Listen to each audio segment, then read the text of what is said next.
Okay, so I'm not entirely sure what you're looking for in the night quad shots. So I'm standing in the actual middle of the first quad because we actually have two quads.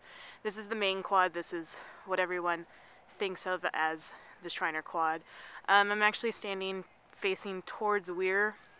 This is the front side of Weir, the one that doesn't have the stairs. And I'm just going to give you a 360 view of the quad. And that's the Logan Library. And then that would be Dickey Hall.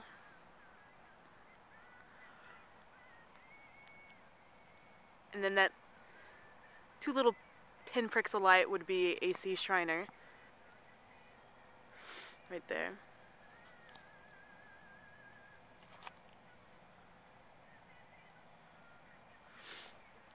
That would be the diner.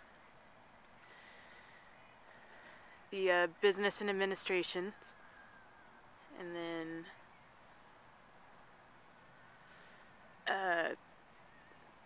it would be Hoon Hall.